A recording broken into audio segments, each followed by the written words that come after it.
দক্ষিণ দিনাজপুর বিশ্ববিদ্যালয়ের দুদিনব্যাপী বার্ষিক স্পোর্টস মিট 2026 গতকাল 6 ফেব্রুয়ারি শুক্রবার থেকে শুরু হয়েছে স্পোর্টস মিট। শুধুমাত্র একটি ক্রীড়া প্রতিযোগিতা নয়, বরং এটি বিশ্ববিদ্যালয়ের ছাত্রছাত্রী, অধ্যাপক, অধ্যাপিকা এবং শিক্ষাকর্মীদের মধ্যে সৌহার্দ্য বন্ধুত্বের এক অপূর্ব উদযাপন। আজ 7 ফেব্রুয়ারি শনিবার স্পোর্টস মিটের দ্বিতীয় দিন বালুরঘাটের ত্রিধারা ক্লাবে অনুষ্ঠিত হল ব্যাডমিন্টন প্রতিযোগিতা। প্রতিযোগিতার 50 জন ছাত্রছাত্রীদের পাশাপাশি বিশ্ববিদ্যালয়ের অধ্যাপক, অধ্যাপিকা এবং শিক্ষাকর্মীরা অংশগ্রহণ করে। সব মিলিয়ে 10টি দলের মধ্যে প্রতিযোগিতা অনুষ্ঠিত হয়।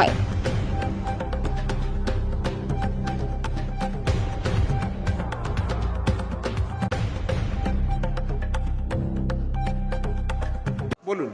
অ্যানুয়াল স্পোর্টস মিটের আজকে হচ্ছে আমাদের সেকেন্ড দিন। এই সেকেন্ড দিনে আমরা যেটা রেখেছিলাম আর কি, আমাদের ছেলে মেয়েরা যারা আছে, আমাদের টিচার্স, আমাদের অফিস স্টাফ, সবাই মিলে আমরা এই সেকেন্ড ডেটাকে অবজার্ভ করব ব্যাডমিন্টন টুর্নামেন্টের মধ্যে দিয়ে।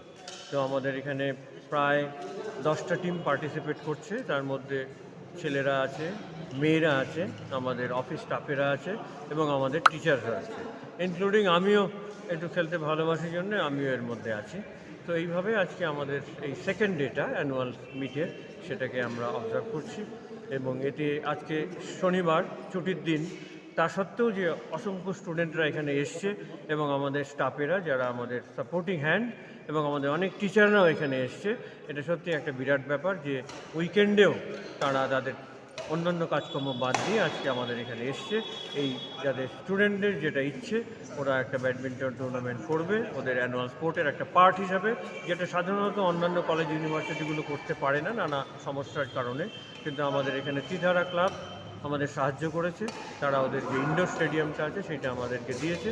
কাজেই সেই সুযোগটাকে আমরা সম্পূর্ণভাবে সদ্ব্যবহার করে আজকের এই টুর্নামেন্টটাকে পরিচালনা করছি। এই জন্য আমি সবাইকে অসংখ্য ধন্যবাদ জানাচ্ছি।